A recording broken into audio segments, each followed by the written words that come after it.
es porque se juntó mucha liquidez con una política de gobierno de aumentar el número de gente que tenía propiedad privada, tenía casas. Entonces, una política explícita del gobierno de apoyar el subsidio a los bancos. Se les pegó muy fuertemente cuando no le daban subsidio a gente que obviamente no se dedicaba al clásico, pero tenían ciertas cláusulas que tenían que satisfacer, ciertas cuotas que tenían que satisfacer, y una campaña muy fuerte para crear ese mercado. Entonces, por eso se dieron las condiciones. Muchos recursos tenían que poner en algún lado, no quedaba mucho otro activo financiero y mucho apoyo del gobierno para que se diera en ese lugar. ¿Y el manejo cambiario, si fuera, digamos, en monedas, por ejemplo, emergentes? Pero no hay mucho que hacer. Ese es el gran problema. El problema es que los bancos centrales, haciendo cosas razonables, que no destruyan una economía, los bancos centrales pueden hacer muchas cosas durante una crisis, porque son el único juego en el pueblo, digamos, ¿no? Es the only game in town. Nadie más quiere prestar el banco el que tiene la liquidez. Pero durante los booms no tienen mucho que hacer, porque resulta que tienen muchos competidores. Entonces, es muy difícil para un banco central pelear con política monetaria sin destruir una economía y cosas de ese tipo, pelear un boom. ¿Y el fisco? También es muy difícil sin hacer brutalidades muy grandes, digamos. En el margen pueden hacer cosas, sin lugar a dudas. En el margen pueden hacer cosas, y a veces hay cosas puntuales. A veces los mercados cambiarios, especialmente cuando son ilíquidos, a veces responden a cosas de liquidez puntuales. Y si uno puede hacer cosas de liquidez puntuales, se deben hacer, porque a veces ahí también está combinado con una serie de nuevo. Las burbujas son esencialmente producto de coordinación. Una burbuja pura es solamente un instrumento de coordinación. Es decir, yo te vendí este lápiz a 3 precios y tú me lo compras a 3 veces el precio porque crees que se lo va a vender a Sergio Hidalgo, mi amigo en la primera fila, a 4 veces el precio.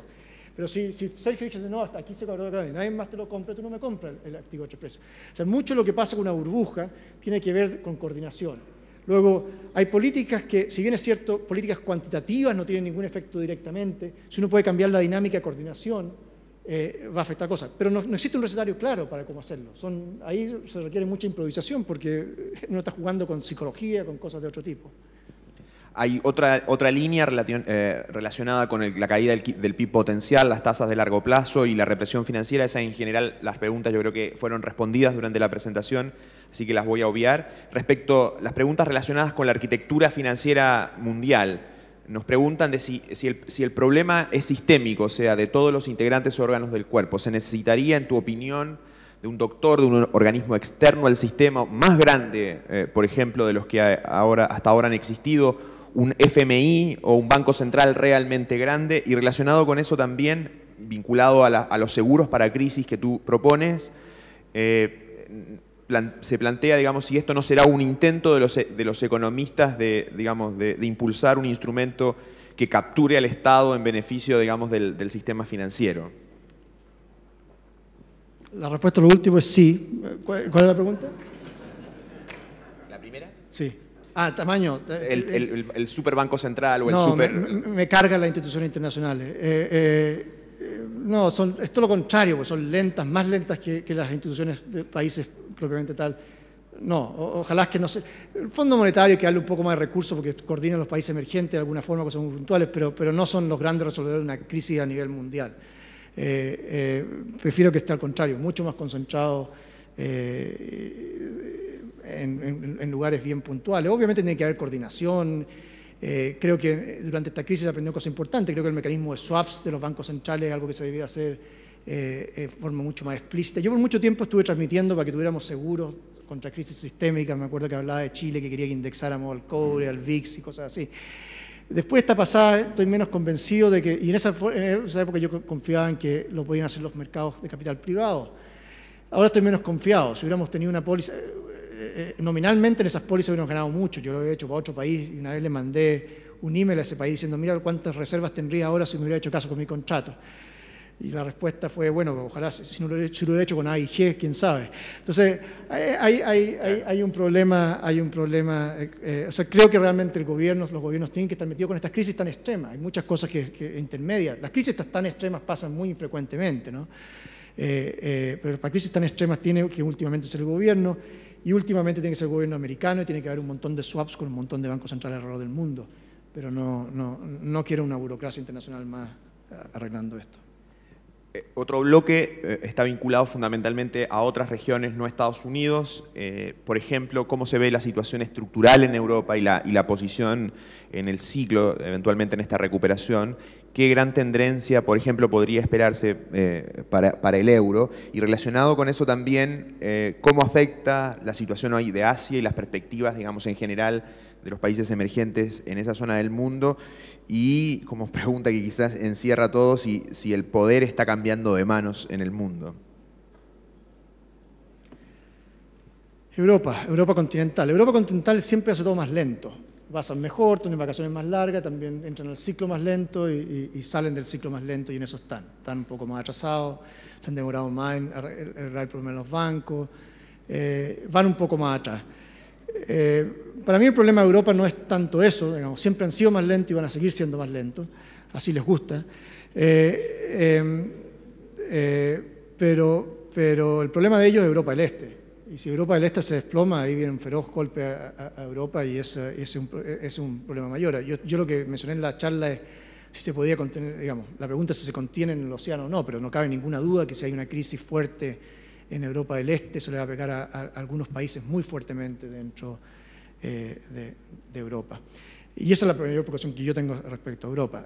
Problemas estructurales Europa los ha tenido siempre y están en el camino de arreglarlos, ha ido arreglando los mercados laborales lentamente, etcétera, y van en la dirección correcta, pero al paso europeo. El euro, quién sabe. El euro creo que lo más natural durante el periodo de recuperación, por lo menos, es que se deprecie un poco respecto al euro, mientras que el yen, lo más probable es que se aprecie, respecto al dólar, lo más probable es que el yen se aprecie deprecie respecto al dólar. Lo más probable, pero hay demasiado ruido en las monedas, tenemos sujetos que no haya ningún shock grande, etc. Si el euro no se deprecia, de esto les va a complicar enormemente la recuperación, porque Alemania depende mucho del sector exportador, requiere un poco una depreciación del euro. Asia está mucho mejor. Asia ya se está recuperando claramente, especialmente Asia emergente. Japón todavía la verdad es que no se recupera del shock que ellos tuvieron en el comienzo de los 90, final de los 80, comienzo de los 90. Todavía tienen problemas que acarrean desde aquel entonces, pero tienen una región que es muy fuerte y eso creo que va a ayudar a Japón en su recuperación.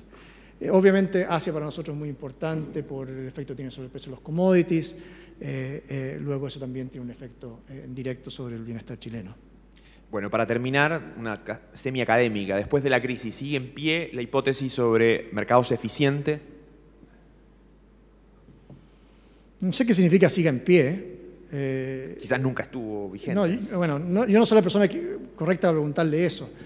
Gran parte de mi trabajo de investigación de los últimos 15 años ha sido en iliquidez, problemas de liquidez, que son justamente cuando los mercados dejan de ser eficientes. Lo importante es que los mercados son eficientes lo que es un error es pensar en eficiencia constante. Los mercados financieros tienden a ser muy eficientes durante periodos gran parte del tiempo son muy eficientes, pero hay situaciones puntuales donde dejan de serlo, especialmente durante crisis. En este momento son extremadamente ineficientes. Hay todo tipo de segmentación en el mercado financiero. Es decir, no hay que pensar en eficiencia como algo constante. Eficiencia cambia sobre el ciclo económico y es justamente su cambio lo que de alguna forma tiene una capacidad enorme de exacerbar las crisis. Muy bien, con esto damos por terminada la ronda de preguntas. Les agradecemos por la asistencia. Los invitamos a revisar la presentación en nuestro sitio web www.security.cl. Estamos permanentemente en seminarios y en reuniones permanentes, tanto desde el área del banco como del área de inversiones, así que vamos a mantener un contacto fluido. Muchas gracias y los esperamos en nuevas instancias similares.